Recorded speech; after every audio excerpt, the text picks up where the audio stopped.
Olá, gente, tudo bem? Por aqui, o professor Jussival, novamente trazendo para vocês a parte final, como havia prometido para vocês, sobre o Império Romano. Dessa vez, nós vamos trabalhar o Império Romano. Nas aulas anteriores, nós havíamos trabalhado a introdução de Roma, da história de Roma, juntamente com o período da monarquia, e depois nós fomos trabalhar a República, com todos os seus problemas e também com todas as suas devidas soluções. E no final da última aula nós trabalhamos sobre os triunviratos. Triunviratos esse que é a própria República Romana, comandada pelo próprio Senado, que continua sendo a maior instituição do Império Romano, né, da República Romana, no caso específico. Eles nomearam, né, no primeiro momento, 3 grandes generais, que chamam de primeiro triunvirato, comandado por Júlio César, Pompeu e Crasso. E depois, no final, nós vimos o segundo grande triunvirato, formado também pelos generais Marco Antônio, Otávio e Lépido. Bem, depois disso, nós começamos a perceber que no segundo triunvirato da República Romana vai ter um general que vai sobrepor aos outros 2. Esse será quem? Otávio. E aí Otávio será o novo, primeiro imperador romano, naquilo que o Senado agora diz, que não vai ter mais república, mas sim agora o império. Alguém que tenha força para comandar as ações estratégicas do império, seus avanços e suas conquistas. E esse alguém tinha que ser alguém preparado, alguém organizado e alguém que tivesse força de comando e organização. E este homem era quem? Otávio, o grande primeiro imperador romano, que se auto-intitulou Otávio Augusto, né? Augusto vem daquele termo, está acima de tudo. Ele é quem comanda tudo, é que concentra o poder na sua mão e é ele a autoridade máxima nas questões religiosas, administrativas, é ele quem comanda. Portanto, será aquele cara que está acima de tudo e de todos. Portanto, o imperador primeiro Otávio, que vai inaugurar o período imperial, o último período da história do Império Romano. Vem comigo agora para você compreender o que foi que aconteceu no auge do Império e também no declínio do Império. Tá bom, gente? Vamos lá então. Bem, o Império, o item 5 da nossa aula, aí, que é o Império, tem como principal característica a concentração de poder na mão de uma só pessoa. E essa pessoa quem é? Acabei de falar para vocês que era Otávio. E Otávio vai inaugurar o período que nós chamamos de Alto Império, que vai do século I ao século III, ou seja, o auge, é quando tudo está indo às mil maravilhas. E você agora vai se perguntar nesse momento, professor, então como é que é esse auge aí? Bem, vamos analisar o seguinte. Primeiro, nunca na história de Roma se expandiu tanto. E quando há esse processo de expansão, gente, a primeira coisa que eles vão conseguir é pessoas derrotadas. Os derrotados serão escravos. Esses escravos serão força motriz de quê? Do trabalho. Trabalho aonde? Na lavoura. De quem? Dos patrícios e também dos plebeus enriquecidos que agora têm terra. Então, gente, é cada vez mais o império crescendo e vindo atrás disso um grande afluxo de riquezas. Aí tem outra situação interessante. É que quando Otávio assume o poder, ele vai provocar aquilo que nós chamamos de Pax Romana. O que é essa Pax Romana? É um período onde o Império Romano não tem nenhuma guerra, nem interna e nem externa. Eles conseguem avançar, eles conseguem vencer facilmente seus inimigos, mas agora vai gozar de uma certa estabilidade. E é nesse momento que vamos ter aquilo que chamam de Pax Romana, que Augusto vai aproveitar para implantar as suas reformas. E aí ele começa a implantar aquilo que nós chamamos de reforma administrativa. O que é isso? Ele vai criar o modelo chamado de burocracia. Só que essa burocracia não é o que nós pensamos hoje, não. Porque quando a gente fala em burocracia, a gente pensa que é algo que faz travar as coisas, né? Não. Neste caso específico, a burocracia estatal criada por Otávio lá no Império Romano era justamente para dividir o poder, para dividir as atribuições administrativas dentro do próprio Império Romano. E aí ele ia ajeitando, né, quem o apoiava. Ele ia nomeando patrícios, ia nomeando plebeu enriquecido, ou seja, ele ia aproveitando e organizando isso para poder causar aquela paz interna e não ter tanta confusão internamente. E externamente ele estava em paz com outros povos, certo? Bem, nesse momento também ele vai criar aqui que nós chamamos de lei frumentária. Que lei é essa, professor? É uma lei que ele vai distribuir gratuitamente trigo para o povo. Esse trigo, obviamente, será transformado em quê? Em pão. Então, esse cara também vai distribuir alimento para o povo. E também, gente, em cima disso, ele vai criar aquilo que nós chamamos de a estabilidade e vai criar a política do pão e do circo. O que é essa política do pão e do circo? Ora, nesse momento, Otávio inaugura uma política que ele vai dar distração e diversão para o povo, né? Lembrem-se daquele filme O Gladiador, onde tem lá aquele, né, o ator, né, Russell Crowe, né, está lá no meio daquele, né, daquela arena lutando, né? E aí ele fica, o imperador fica ali no meio ali, né? Vendo sangue jorrando, e era tudo isso que o povo queria diversão, né? Queria sangue, né? E justamente o sangue ele era jorrado lá nas arenas romanas, e eles também queriam algo que comer. Então, com a lei frumentária dando trigo para o povo e a diversão para o povo, pronto, era tudo isso que o povo queria. Vejam que essa história de pão e do circo é tão presente na sociedade atual que até hoje é assim. Percebam que hoje em dia nós percebemos também a mesma coisa também. Né? Muitos governantes aí que ficam dando migalhas para o povo e ao mesmo tempo também fazendo festa em praça pública para inaugurar uma caixa d'água, por exemplo. Ou seja, a política do pão e do circo para poder tapar a visão do povo. Na verdade, é isso que ele realmente quer. Né? Comprar as consciências do povo. Então, Otávio Augusto aproveitou esse momento, né, e criou essa política do pão e do circo para entreter o povo. Bem, a sociedade vai avançar tanto que nós teremos aí mais de 60 milhões de pessoas, né, ligados ao Império Romano.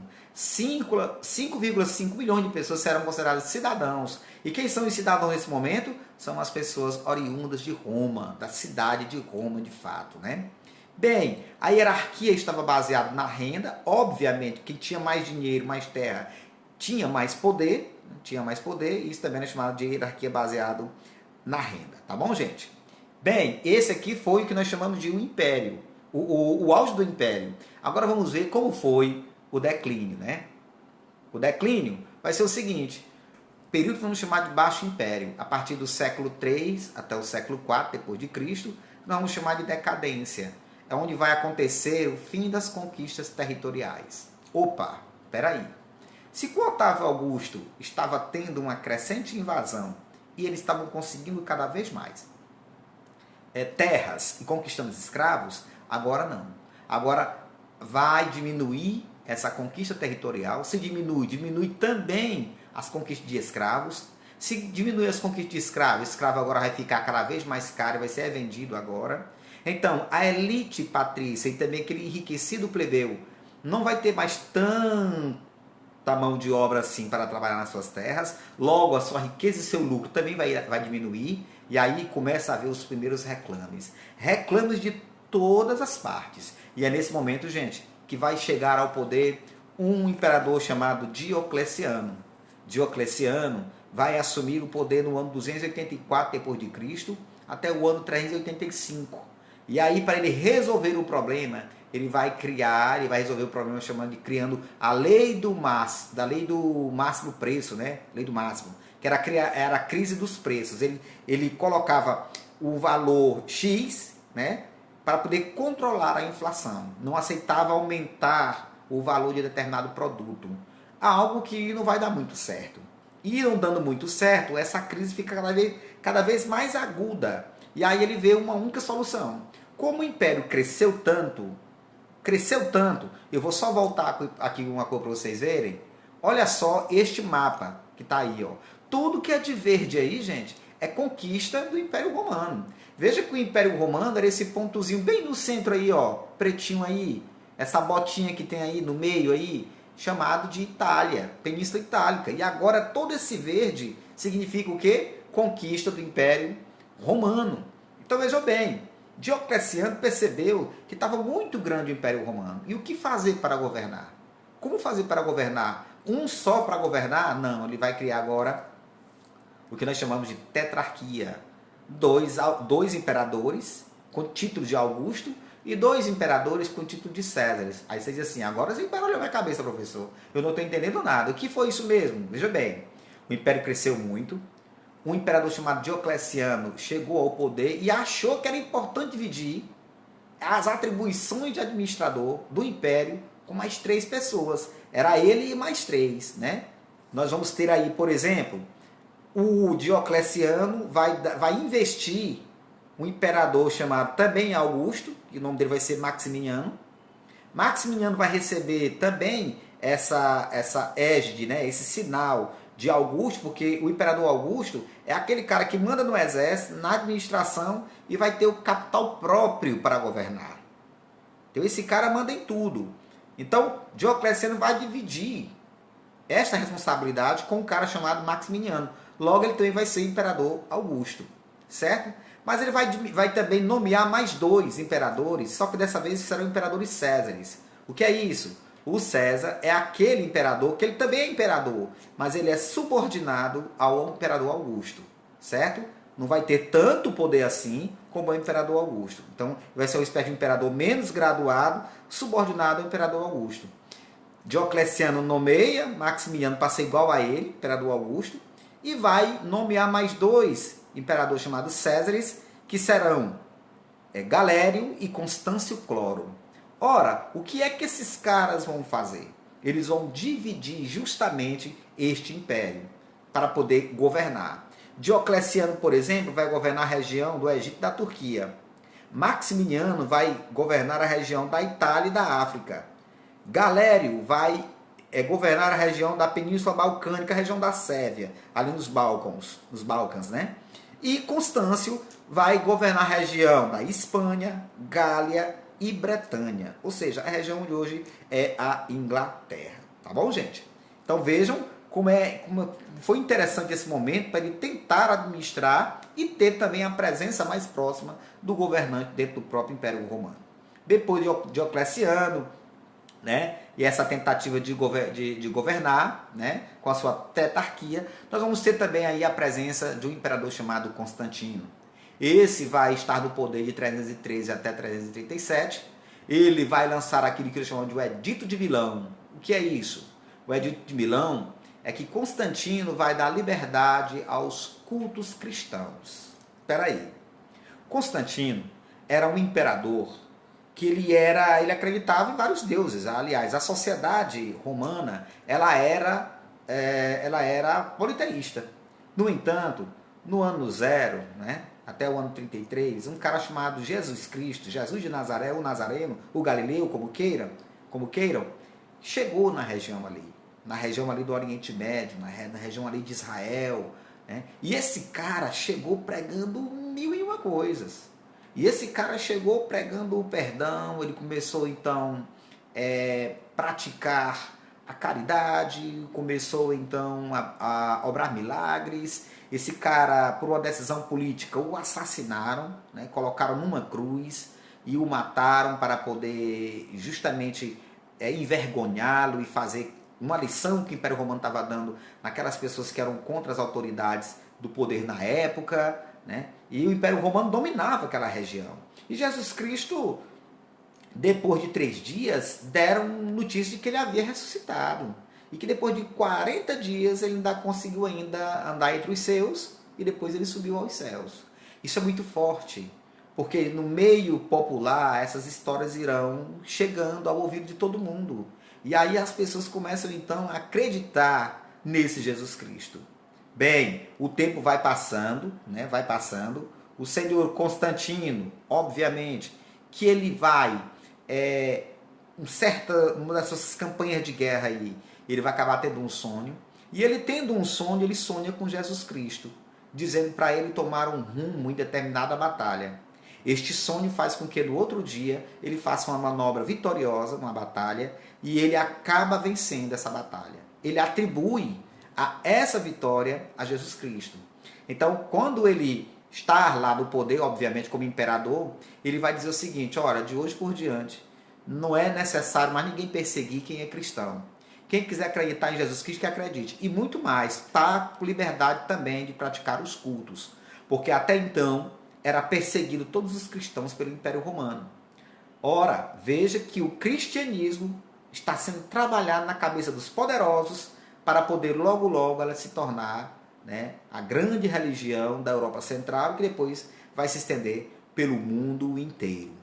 Constantino também, gente, vai propor criar uma segunda capital na região do Oriente, na região de Bizâncio, chamada Constantinopla, né, e depois tornará-se o famoso Império Bizantino. Tá? Ele também vai fazer com que haja a lei do colonado, ou seja, a tentativa de resolver a crise do escravismo, distribuindo terras, né, para as pessoas e tentar melhorar ali essa relação de trabalho, né, onde as pessoas pudessem também, de baixa renda, ter seu pedaço de terra, trabalhar por divisão de produção, enfim, a lei do colonado. Né?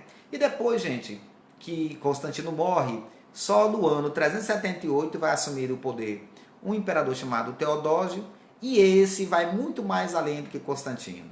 Ele percebendo que há muita pressão do povo mesmo em si, para oficializar o cristianismo como sendo a religião oficial do Império Romano, acabando de vez com a tradição dos deuses que tinha na Roma antiga. E isso vai ser uma decisão corajosa de Teodósio, porque ele vai romper com o tradicionalismo do passado, mas vai absorver aquilo que já havia sendo trabalhado na mente popular desde o ano 33, quando Cristo morreu. Veja aí que no ano 395 ele vai então colocar a religião cristã, né, como sendo a religião oficial do Império Romano. Certo, gente? Outra coisa também que o Teodósio vai fazer é a divisão do Império em dois. De um lado, nós teremos o Império Ocidental com a capital em Roma, e do outro lado, no rumo do Oriente, nós teremos o Império Romano Oriental, capital será Constantinopla. E por que ele fazia isso? Porque ele acreditava, tanto ele como Constantino, ele acreditava que se um dia houvesse invasão, e um dia ele não tivesse condições de poder se protegerem, a sociedade romana, principalmente os mais abastados, poderia fugir no rumo do Oriente. Foi justamente o que aconteceu. Olha aí, por exemplo, nessa imagem, como ela é muito interessante essa imagem. Vejam que esse ponto tracejado preto aí, dividindo o verde do marrom, vai mostrar aqui do lado do Ocidente, nós vamos ter aí a Espanha, a Gália, a Bretanha, a Itália e o norte da África. Tá vendo aí? E no lado do Oriente, nós vamos ter a Macedônia, né? Nós vamos ter a Alexandria, o Egito, parte nordeste aí também da África. Veja que bem ali no centro, lá da Macedônia, nós temos Bizâncio, né? Que vai ser aí no Império Bizantino, a capital será Constantinopla, em homenagem a Constantino, certo? E então o império será dividido. Será dividido porque se um dia houvesse a invasão do Império Romano Ocidental, esse império teria continuidade, sobretudo na região oriental, o que de fato irá acontecer. Tá bom, gente? Então, a crise geral do império. Tudo na vida tem um começo, tem um meio e tem um fim. Sempre eu digo para os meus alunos que todo relacionamento amoroso começa com uma troca de olhar e um sorriso. E depois a aproximação do rapaz ou da moça para ambos começarem a namorar e depois, quiçá, dar um casamento, uma relação amorosa interessante. Mas tudo na vida tem um começo, meio e um fim. Tudo um dia vai se deteriorar, né? Olha o que vai acontecer aí. O imperialismo, esse avanço das conquistas, vai ter um custo muito grande. Como manter esse império tão grande? Uma vez, nós estamos aí num período muito grande de crise neste período aí. Como manter? Né? Outra, guerras civis. Nessas guerras civis nós vamos ter muita instabilidade política. Nós vamos ter imperadores que vão chegar ao poder e que o exército não vai concordar e com o máximo 3 meses de poder já derruba logo o cara. Haverá uma anarquia militar. Os militares não vão nem mais sequer obedecer às hierarquias. Né? Quem é da baixa patente não vai mais obedecer quem é da alta patente. Os generais não vão mandar mais praticamente em nada. Haverá uma crise do escravismo terrível. E nessa crise do escravismo, gente, vai ser pesado. Né? Vai ser complicado, porque não vamos ter mais mão de obra para trabalhar. né? Haverá agora também o arrendamento de terras. No sistema do colonato, que era a distribuição dessas terras, agora haverá o arrendamento. Você agora vai distribuir essas terras para poder ganhar algo em troca, né? Quem recebeu esse pedaço de terra lá no sistema do colonato. E aí também nós vamos ter outra coisa, o crescimento muito grande do cristianismo, que é justamente a oposição ao militarismo e também ao escravismo. O cristianismo cresceu bastante, eles pregavam justamente isso, que as pessoas pudessem ter direito, né, a um reino no céu, mas que também na terra pudesse também estar bem, vivendo bem, em paz consigo, né? Uma crise econômica, onde nós vamos ter menos produção, desvalorização da moeda, alta de preços, a inflação muito grande. Ou seja, veja bem, nós temos 3 grandes sustentáculos aí no Império Romano.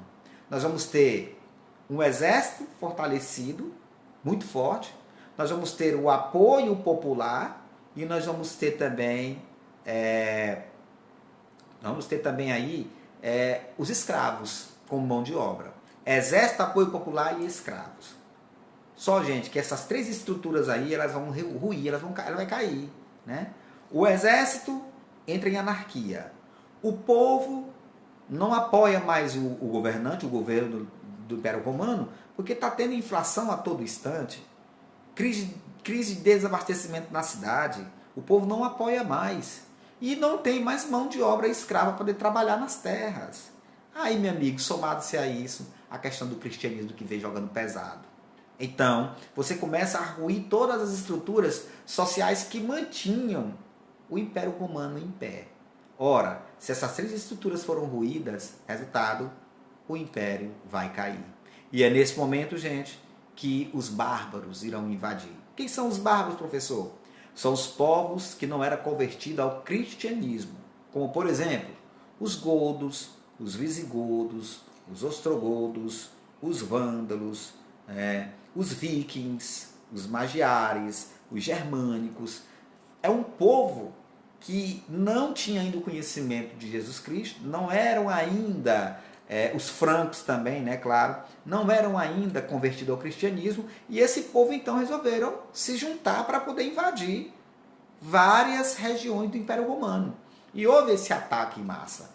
Então, no ano 476 d.C., o Império Romano, enfim, acaba no Ocidente. Professor, o que vai restar deste povo do Ocidente que foram invadidos pelos bárbaros? Eles vão fugir para o Oriente.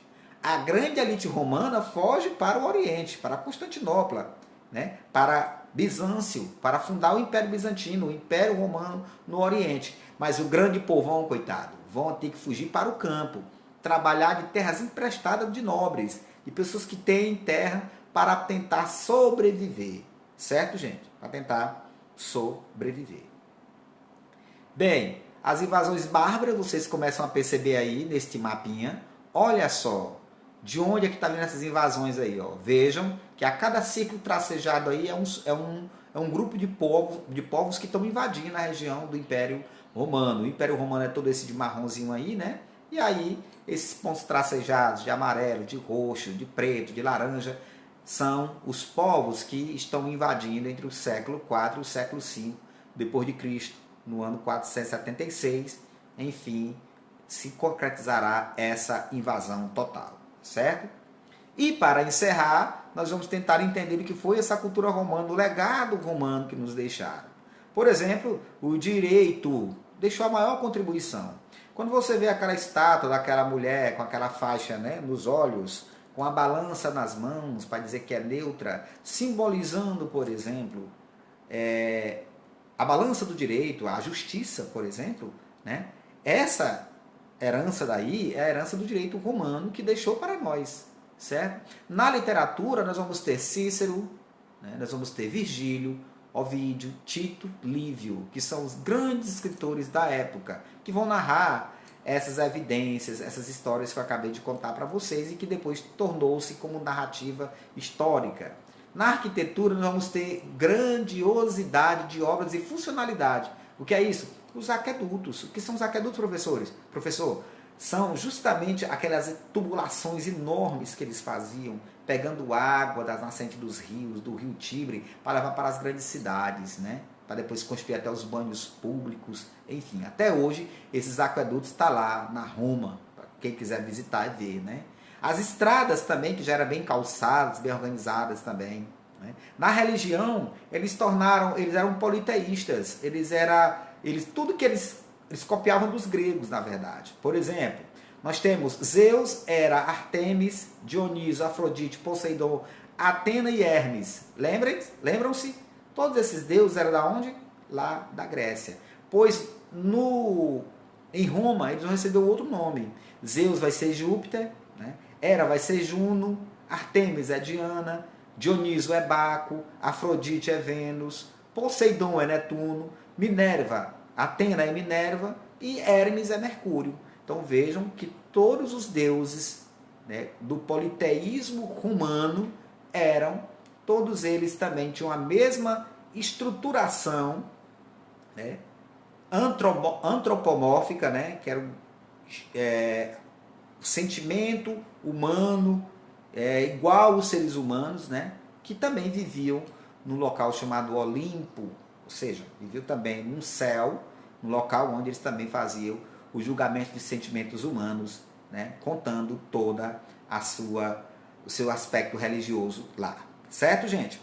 Bem, só que aí vai acabar, né? O politeísmo religioso acaba, obviamente, quando Teodósio, no ano 395, vai propor o cristianismo como religião do Império Romano.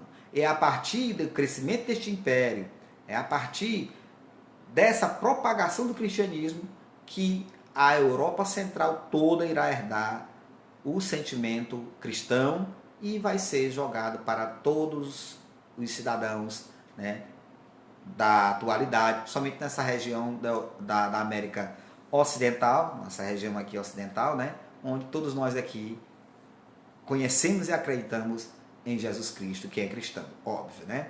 Então, gente, por aqui a gente fica. Espero que que vocês tenham compreendido, né? E a gente volta em outra oportunidade, agora dessa vez falando sobre a continuação do Império Romano, mas não mais no Ocidente, e sim no Oriente, naquilo que vamos chamar de um Império Bizantino. Tá bom, gente?